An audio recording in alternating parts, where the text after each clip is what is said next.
When talking about the greatest Dragon Ball characters, people will often say Goku is the GOAT, no, Gohan is, no, Vegeta is. But I personally feel the title belongs to someone else.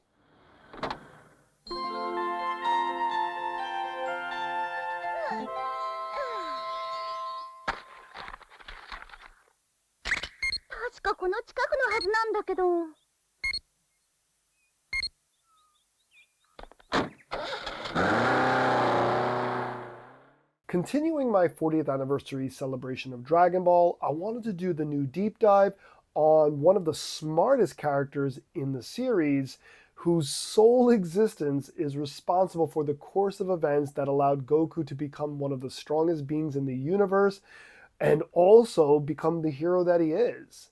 Much like Chi-Chi, Bulma is not immune from criticisms. Mostly all of that comes from anime filler and not from the manga.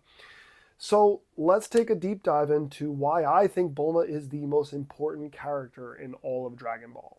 カプセルコーポレーションといえば世界でもトップクラスの会社だからね。そこのお嬢さんと君なんかが知り合いとはちょっと思えんのだが。ブルマの匂いがするぞ。え、匂い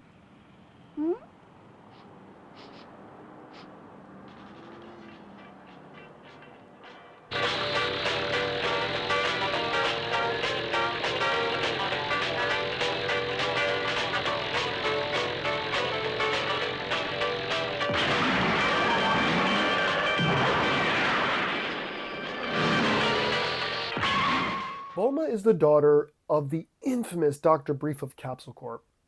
Her father's revolutionary technology can be seen throughout the series, used by everyday folk and villains alike. Needless to say, Bulma grew up surrounded by science and technology.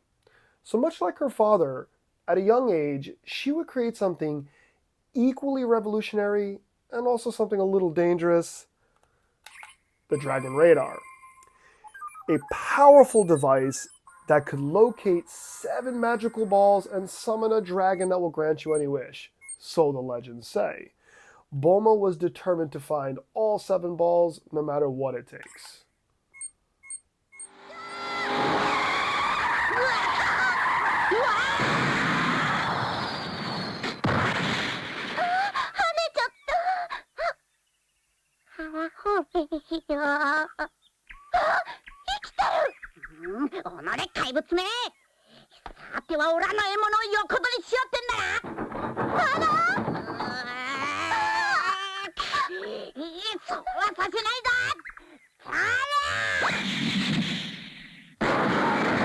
So Bulma sets out on her own.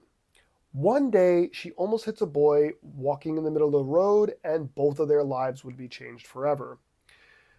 She learns that he has one of the Dragon Balls. Of course, she pleads with him, hey, I'm trying to collect all these, but because this is something that belonged to his grandfather, Goku refuses to give it up. Realizing that he also has some unusual strength, instead she works her magic to convince him to join her on his journey. In the end, he agrees to join her just as long as he gets his ball back at the end of the journey. Because of this, Bulma would get much further in her quest for the Dragon Balls than she would have ever on her own.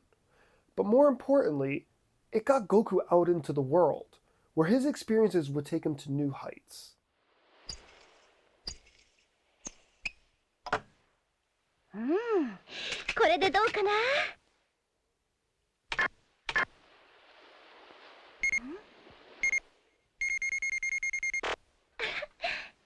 ちょっと、ついにできたわよ。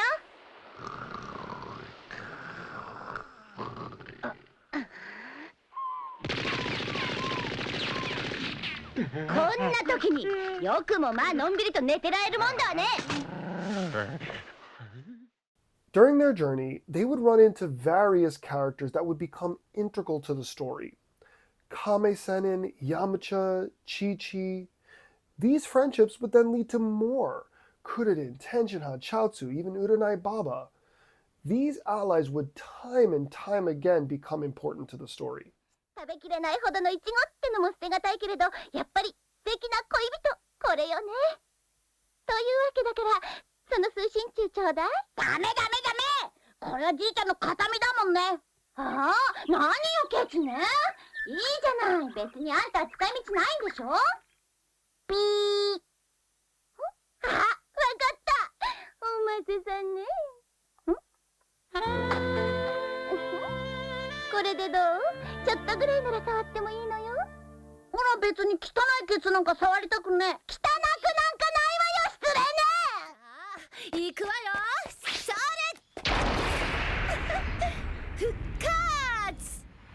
ベジータ、ソン君、トランクスお願いね。Aside from the fact that this chance meeting between Bulma and Goku helped shape Goku to become who he was, at the same time, it also helped Bulma become who she became. If you watched my recent top 10 video, the happy, cry moments, you'll know my number one pick was because it's what I felt is like kind of a main theme in Dragon Ball, and it's how Goku's pure nature constantly rubs off on those he meets. Bulma's no different. She is a very selfish teen when he meets her. She was even willing to take this Dragon Ball from him, even though he said it's something his dead grandfather left him, because all she wanted was a boyfriend.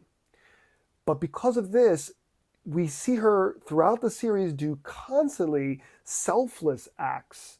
And all of this really is because of this encounter with Goku and the things that he does. Because of her changes, she would become an invaluable member to the Z Warriors because of her tech and know-how. She would time and time again save the day because of what she can do and how much of a genius she is. 出発5秒前。目的地、ナメック星。ちょっと待って。4、3、2、1。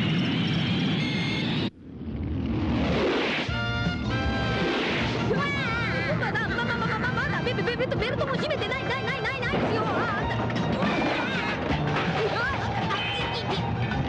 今さら止められないでしょ。 So after the initial arc, believe it or not, Bulma really doesn't do much for a while. She would appear again, of course, at the first Tenkaichi Budokai, more or less just to cheer on for everybody. After that, Goku would go to fight the Red Ribbon Army, and she would appear briefly when Goku needs to get the Dragon Radar repaired. This honestly is a really great moment because it brings Bulma back into the fold, and we kind of get that adventure feel again, Bulma, and then even Kuririn joins the fun there. But she doesn't really do much again after that. Honestly, then you get the Tenkaichi Budokai again. She's just cheering on. Piccolo Daimao stuff happens, and at the end of that, she isn't part of the using the Dragon Balls to bring everybody back. Of course, Yamcha being part of that as well, but this would kind of be the first time she finally uses the Dragon Balls herself. Up until this point, they had only been used 2 times, and that would have been, of course, Oolong's wish, and then Goku bringing back Koopa's father. So this is like Bulma, getting to use Shenron for the first time. But as of course we'll learn by the time you get to Super, maybe she uses it too many times. So after the 5-year jump, or Dragon Ball Z when it comes to the anime, this is where Bulma really does get a chance to shine more. After defeating Raditz, they get the Scouter, and she manages to repair it, and not only repair it, but get it to function in a way so that they can read the data. That whatever language they use, basically, they get to read the data. And that is pretty impressive, actually, that she took alien tech and kind of reverse engineered it a little bit. Something we're going to see again later when after the Vegeta, Nappa, after all that stuff's done, they need to go to Planet Namek. And we learned that the Namek with no name, who then became Kami and Piccolo, they found that Mr. Popo said that's the spaceship. She manages with her father to get that ship up and running and to function in a way so they can use it. Again, utilizing, like alien technology, it's incredible. And also going to show that in that scene here, she's kind of ordering her father around a bit. I mean, this is her operation, she's in charge of it. And it just shows how far she has come. Her father's still a genius in his own right, but Bulma has, in her 20s, reached a point where she's a lead scientist. Like, she is, the real deal. So Bulma, Kuririn, and Gohan head off to Planet Namek. And of course, it's kind of cool because it feels like an adventure all over again. But of course, it's not just an adventure for Dragon Balls. When they arrive, everything is terrible. Unfortunately, Bulma is terrible in the story arc for one reason. The anime ruined her. They completely decide to, I don't know why, but make her an irritating character where she's just like complain, complain, complain, and yelling at everybody. In the manga, she's not happy about their situation, but she is far from the same as she is portrayed in the anime. And I honestly, I hated how they portrayed her in the anime. She is not that bad in the manga, hence why you should read the manga. But the anime filler does something that really just brings my blood to a boil. It is probably what I consider one of my most hated filler things in all of Dragon Ball. At the end, the planet's going to explode. Goku's still fighting Frieza. He tells Gohan to get Bulma, get the spaceship, get out of there, basically. Gohan finds Bulma, and, he's saying he puts her onto the, Goku ship with Piccolo, and he's like, I'm going back for my father. And she's like, no, he'll be fine. Leave him. We got to go. And he's like, but the planet's going to blow up. And she's like, oh, but what about me? And what about, pardon my French here. Bulma would never fucking leave Goku behind. Goku is her best friend, basically. They grew up together in their adventures. She would never say, leave Goku to die because I don't want to die. She would never, ever do that. And in the manga, none of that ever actually happens. This whole interaction is created just for the anime, and it really pisses me off because it's Bulma saying that she doesn't care if Goku dies. I don't want to die. That she would never, ever, ever do that. Anyway, so they get back to Earth, and at the end of the story arc, of course, we get those little seeds of Bulma and Vegeta, I guess you will. In the manga, it's not as played as heavily, but there's still the point that she's the one, even in the manga, she reaches out to Vegeta saying, hey, come stay with us. Which is definitely hinting that Toriyama already had planned it at this point, how to keep Vegeta in the story as a main character, since he was a villain. Moving on to the Android Saga. Obviously, here, Bulma's a real big player in this, in two ways. Future Bulma and present Bulma. When we meet Trunks, the time-traveling boy from, the future, we learn that he is the son of Bulma and Vegeta. Pretty crazy, but awesome. And that his mother invented time travel, basically. I mean, that's just saying that Bulma, who's already like one of the most smartest people in this entire world, figured out time travel in a post-apocalyptic world. I mean, it's just adding to how incredibly smart she really is. And she does this for what reason? To send Trunks back in time to give medicine to Goku because she believes Goku can stop all this mess from happening. Again, why she would never leave Goku behind. So after this, of course, Bulma gives birth to Trunks. Androids arrive. She's not the best mother in the world, maybe, because she still wants to be involved in this story very much, despite the fact she's carrying an infant child with her. But, she really does want to be involved in this. And, of course, learning when she sees Android 20 looks like Dr. Ghetto, she immediately is like, hey, I know some stuff about him. I read books about him and all that stuff. And then she gets really into the science here. They get, the blueprints and all that stuff. Her and her father are kind of deciphering everything. Then, of course, they get it. She creates the shutdown device. She recreates it that Dr. Ghetto had created. They work on Android 16. And not only to repair him, but they're basically learning. There's moments here where she and her father are basically saying, wow, this is remarkable. This. They're learning all this new technology that they didn't know before from Dr. Ghetto, which is basically making them smarter as well. She even creates the Saiyan armor again, recreates the Saiyan armor. Vegeta says he wants, he requests to Bulma, make my old style armor. And she makes it, same durable and flexible. So, I mean, just throughout this whole story arc, the Android Cell stuff, Bulma really shows just how great and how smart she is and how invaluable she is to them because so many things she does in the story arc are helpful to them. When the Buu Saga rolls around, Bulma's pretty much sidelined, but most of the other characters were. And that would bring us to the end of the original story, the manga. Toriyama wouldn't be finished with Bulma quite yet. In 2013, he created a kind of fun manga called Jaco, the Galactic Patrolman. And it was cute, silly, but he added a connection to Bulma. And that this took place, years before the original Dragon Ball, and he knew her older sister when he came to Earth.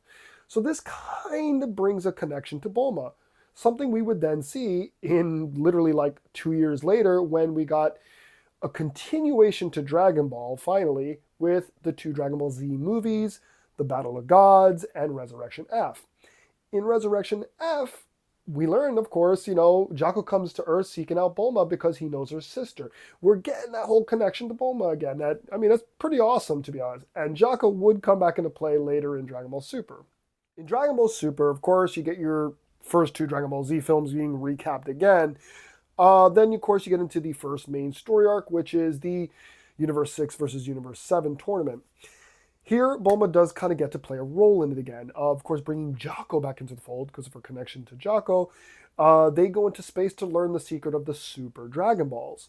And I'm glad because it gives Bulma something to do. And then, of course, you get to the tournament itself, and she's more just watching. But still, it was nice to see Bulma kind of be useful again. Moving along, you get to the Goku Black story arc. And this, in my opinion, is probably the biggest role Bulma had ever played since maybe the Android Saga. This is huge. She is a very integral part of this story arc, all the way down to connection with her future self, and then the Bulma we know. Probably the first thing that stands out is right from the get-go. Of course, Trunks comes and his time machine gets damaged. She needs to learn this technology that herself in the future created in order to repair it. To me, that is remarkable that she's able to do this just by reverse engineering, looking at what it is and then understanding it and then repairing it to get the time machine to work again. And it just shows how much of a genius she is. She does play a really big role in the rest of this because she goes into the future with them at one point, and she's there for a lot of the final battle stuff. After this, you get to, of course, the final tournament of power stuff, and Bulma's not in that pretty much. It is what it is. In the film Superhero, Bulma would play a minor role. Piccolo needed to use the Dragon Balls, and as per usual, they kept the Dragon Balls at Capsule Corp. He goes there, and we learn that Bulma sometimes uses them to keep herself looking good. Of course, you can immediately say, wow, that means she's not a really good character. She's abusing the Dragon Balls for her own selfish reasons. But that's who she is. That's who she's always been. And that's why I like the scene so much. Toriyama did this on purpose. He's like, that's of course what Bulma would do. A middle-aged Bulma, she doesn't want to get old. She wants to look young still. That's 100% what she would do. There is a big misconception amongst Dragon Ball fans sometimes about Kintone, Goku's Nimbus. That if you can't ride it, you're bad. It means you're good or bad, basically. That's not what it is. It's pure of heart. Pure of heart and good doesn't mean the same thing. Case in point, most of Goku's friends are good, but they can't ride Kintone. That doesn't mean they're bad. Kuririn can't ride Kintone because Kuririn is just an average guy. Yes, he is a hero and will fight to the bone to say that's why Kuririn's a great character, but he's still a guy. He's the type of guy, he sees a hot chick walking by and he's going to go, hey. He's a normal guy. Whereas Goku is so pure, he only ever thinks of normal things, simple, easy, peaceful things. Hence why Goku can ride Kintone. The point is that Bulma is still a hero at the end of the day. She does a lot of what she does to help others. She's not perfect, but again, aside from Goku really and Gohan and Goten, maybe nobody in Dragon Ball is really perfect anyway. And I do think it's what makes her such a special character. We get to Dragon Ball Daima, and Bulma is back as part of the main story again. In the beginning, she's basically on Earth with Piccolo and Vegeta all miniaturized, and she's trying to get the alien spaceship to fly again so that they can get to Daima. Most recently, I hope just in case, spoiler alert, just in case, most recently, Bulma, Vegeta, and Piccolo have finally arrived on Daima. So I personally am excited to see where this goes, but to see Bulma as part of the main crew again and be involved in the story again is just something I'm very much looking forward to. 信じられないわ。ソン君が結構いい男になっちゃったりしてさ。ヤムチャ様ももっといい男になっています。あら、そうかしら? So I hope you enjoyed this look into such a great character who deserves a lot more respect. People tend to talk about Dragon Ball Z the most and its big action scenes. But it all started with a chance meeting between a girl and a boy. Let me know how you like this newer, slightly faster paced deep dive, or if you prefer I go more in depth like some of my older ones. Anyway, after this, I have a few more videos planned, and then, of course, the next villains deep dive will be a few videos from now. As always, like, subscribe, and share, and see you soon.